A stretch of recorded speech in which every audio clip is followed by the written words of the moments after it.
குறையலாளி வரை அழைப்பது திருவூரில் நரசிம்ம எழுந்தருளி காட்சி கொடுக்கிறார். வெடு நரசிம்மர்கள் உள்ளார்கள் கீழேயே சொல்லியிருந்தேன். அதில் திருவாலியில் எழுந்தருளி இருக்கும் லக்ஷ்மி நரசிம்மனை ஏற்கனவே தரிசித்துக் கொண்டோம்.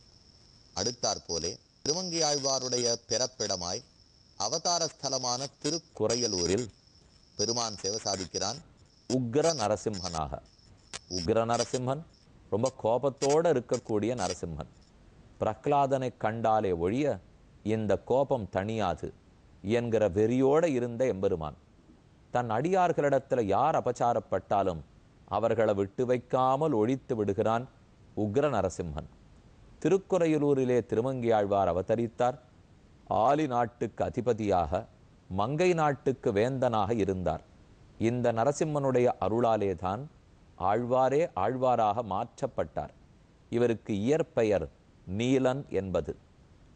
வயலாளி மணவாளன், திருவாலி எம்பெருமான் இவர்கள் கொடுத்த பெயர் கலியன் என்னும் பெயர். மங்க நாட்டுக்கு அதிபதியானபடியால் மங்கை வேந்தன், மங்கை மன்னன்கிற பெயர் பெற்றார்.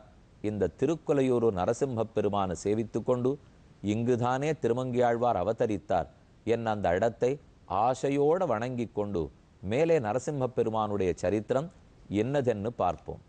குழந்தைகளுக்கு ஐயம், நாமோ அசுர பிள்ளைகள் ஆயிற்றே, எப்படி நமக்கு பக்தி பிறக்கும்? இது இயலுமா? தேவர்களுக்குத்தானே பெருமானிடத்தில் பக்தி இருக்க வேண்டும். பிறவியால் நாம் அசுரர்களாயிற்றே, இது முதல் சந்தேகம். அடுத்தது, ஒருவேளை அசுர குழந்தைகள் கூட நல்லவர்கள் ஆயுடலாம் அப்படின்னு சமாதானப்படுத்தினுட்டா கூட பெருமான் இருப்பது எங்கே? நாம் இருப்பது எங்கே? அவனோ எட்டாத உயரத்தில் இருக்கிறான், நாமோ மிக தாழ்ந்த இடத்தில் இருக்கிறோம். அப்படி இருக்கும்போது தேவர்களாலே கூட தொழுவதற்கு அரியவனான திருமாலை நம் போன்ற அசுர குழந்தைகள் தொழ இயலுமா? நாம் அவன் அருகிலேயே செல்வதற்கு இயலாதே. இது இரண்டாவது சந்தேகம். இதுக்கும் பிரகலாதன் பதில் கூறப்போகிறான். அதற்கப்புறம் மூணாவது சந்தேகம் ஏற்பட்டது. சரி, அப்படியே ஒருவேளை பெருமானை தொழுது விடுகிறோன்னு வச்சுப்போம். அப்போது இத்தனை நாளாக நாம் சேர்த்து வச்சிருக்கிற பாப்பங்கள் அத்தனை என்னாகும்? திடீர்னு நாம் நல்லவனாக மாறிட்டோம்னால் அப்போ இவ்வளவு நாளாக தீயவனாக இருந்திருக்கோமோ இல்லையோ, அதெல்லாத்தையும் பெருமான் என்ன பண்ணுவார்? நாம் போய் தொழுதாலும் அது அப்படியே தான் இருக்க போகிறதுன்னா அப்போ நான் சேவித்ததுக்கு அர்த்தமே இல்லாத போடுமே. இந்த மூன்று ஐயங்கள் தான் அசுர குழந்தைகளை வாட்டின. நாம் அசுரர்களாயித்தே, பிறப்பால் அசுரர்களாயித்தே, பக்தி கூடுமா? ரெண்டாவது, பெருமான் எவ்வளவோ உயர்ந்தவன் ஆயிற்றே, தாழ்ந்த நம்மால் பெருமானை பூசிக்க இயலுமா? மூணாவது, அப்படியே பூசித்தாலும் நாம் இவ்வளவு நாளும் சேர்த்து வைத்திருக்கும் பாபங்கள் என்னவாகும்? எவ்வளவு தெளிவான கேள்விகள் பற்றில. இந்த மூணு கேள்விகள் தானே நம்ம ஒத்தொத்தரையுமே சமப்படுத்துறது. அவர்களுக்கு அந்த கேள்வி இருந்ததோ இல்லையோ, நம்ம ஒத்தொத்தருக்கும் இந்த கேள்வி இருக்கா இல்லையா?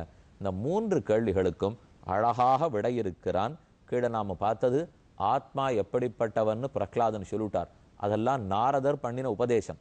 அந்த உபதேசத்தை இவர் திரும்ப பண்ணிட்டு மேலே 7வது அத்தியாயத்தில் 30வது ஸ்லோகத்தாலே குரு சுஷ்ரூஷயா பக்தியா சர்வலப்தார்ப்பணேனச்ச சங்கேன சாது பக்தானாம் ஈஸ்வர ஆராதனேனச்ச ஸ்ரத்தையா தத் கதாயாஞ்ச கீர்த்தனைஹி குணகர்மணாம் தத் பாதாம்புருக தியானாத் தத் தல்லிங்கேக்ஷார்கணாதிபிஹி ஹரிஹி சர்வேஷு பூதேஷு பகவான் ஆஸ்த ஈஸ்வரஹ இதி பூதானி மனசா காமைஸ்தைஹி சாதுமானயேத். 3 ஸ்லோகம் வரிசையாக இருந்தால் கூட சேர்ந்தாப்பில் படிச்சிருக்கேன். ஏன்னா இதில் இருக்கிற ஓரோர் எழுத்தும் பொன்னேட்டில் பதிக்கப்பட வேண்டியவை. முதல் கேள்விக்கு குழந்தை பதில் சொல்லுகிறார். ஏன் அசுரர்கள் பிறப்பால் இருக்கிறதுனாலே கட்டப்படணும்னு நினைக்கிறீங்களா?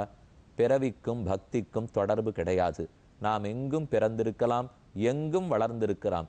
பெருமான் அனைத்துக்குள்ளும் தான் இருக்கிறார். ஹரிஹி சர்வேஷு பூதேஷு பகவான் ஆஸ்த ஈஸ்வரஹ. அவர் தான் குப்பக்கூளத்துக்குள்ளும் இருக்கார், துர்நாற்றத்துக்குள்ளும் இருக்கார், நறுநாற்றத்துக்குள்ளும் இருக்கார், திருடனுக்குள்ளும் இருக்கிறார், அரசனுக்குள்ளும் இருக்கிறார், ஆண்டிக்குள்ளும் இருக்கிறார். எப்போ அனைத்துக்குள்ளும் அவர் இருக்கிறாரோ அப்போ நான் நீ என்ன வேறுபாடு பார்க்க வேண்டிய தேவையில்லை. ஏன் அசுரனா இருந்தால் மோட்சம் கொடுக்கூடாதுன்னா பெருமாள் சொன்னார்? பக்தி இருந்தால் மோட்சம் உண்டுன்னு சொன்னாரே தவிர நீ எப்படி பிறந்திருக்காயின்னு அவனுக்கு கவலை இல்லை. முதல் கேள்விக்கு முதல் பதில் சொன்னார். ஏன் ஒரு யானை யானையாக பிறந்து விலங்கினத்தில் இருந்து மோட்சத்துக்கு போகலையா? ஒரு பறவை ஜட்டாயு ராமனிடத்திலே தொண்டு புரிந்து மோட்சத்துக்கு போகவில்லையா? பறவை மோட்சத்துக்கு போகலாம், யானை மோட்சத்துக்கு போகலாம், நாம மோட்சத்துக்கு போகக்கூடாதா? யாருக்கும் அதுக்கு அருகதை உண்டு. குழந்தைகளே, நீங்க கவலைப்பட வேண்டாம். ரெண்டாவது என்ன கேட்டீர்கள்? மிக உயர்ந்தவன் எம்பெருமான், அவனை போய் மிகத்தாழ்ந்த நாம் தோத்திரம் செய்ய முடியுமா, நாம் பூசிக்க முடியுமான்னு கேட்டீர்களே. லோகத்திலே பெரியவர்களுக்கு நிறையா கொடுத்து பூஜிக்கணும், சுமாரானவாளுக்கு சுமாராக கொடுத்து பூஜிக்கலாம். நாம் பெண்ணை கல்யாணம் பண்ணி கொடுக்கணும்னா பெரிய இடத்துல கொடுக்குறோம், நிறையா சீர்சனத்தி வேணும்னு சொல்லுவா. சின்ன இடத்துல கொடுக்குறோம், சுமாராக பண்ணா போரும்னு சொல்லுவா. ஆனால் கொஞ்சம் உண்மையாக யோசிச்சு பார்த்தீங்கன்னா நமக்கே வியப்பாக இருக்கும். ரொம்ப பெரிய இடத்துல பொண்ணை கல்யாணம் பண்ணி கொடுக்கணும்னா அப்போ அவர்களிடத்துலேயே அத்தனை இருக்குமோ இல்லையோ? அப்போ ஒன்றுமே எதிர்பார்க்கதான் கல்யாணம் பண்ணிக்கணும். சின்ன இடத்துல பண்ணி கொடுக்கணும்னா அவரிடத்துலேயே நிறைய இருக்காது. அப்போ நிறையா கல்யாணம் நிறையா சீர்சனத்தி பண்ணி கல்யாணம் பண்ணி கொடுக்கணுமா? ஆனால் நேர் மாறுதலாக நம்ம பேசிட்டு இருக்கோம். பெரிய இடத்துல எல்லாம் இருக்குது, ஒன்றுமே பண்ணி கொடுக்க வேண்டாம். சின்ன இடத்துல இல்லை, நம்ம தான் கொடுக்கணும். ஆனால் லோகத்தில் மாற்றி வச்சுருக்கோம். சின்ன இடத்துல கொடுத்தா குறைச்சலாக கொடுத்துக்கலாம், பெரிய இடம்னா நிறையா பண்ணணும். பகவான் அப்படி அல்லன். அவன் எவ்வளவு பெரிய இடம் தெரியுமோ? அவாப்த சமஸ்த காமன், அனைத்து ஆசைகளும் ஈடேறினவன்.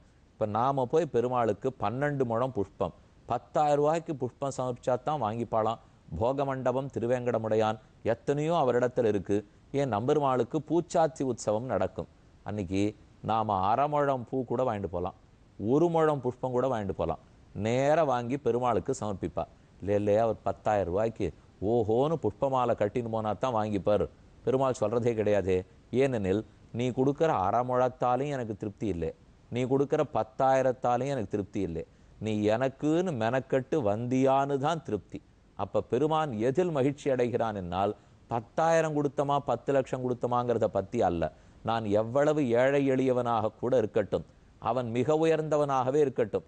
ஆனால் ஏன் போரும்னு சொல்கிறாருன்னா, நான் கொடுக்கறது அவர்கிட்ட இல்லாதனால அடியன் கொடுக்கல.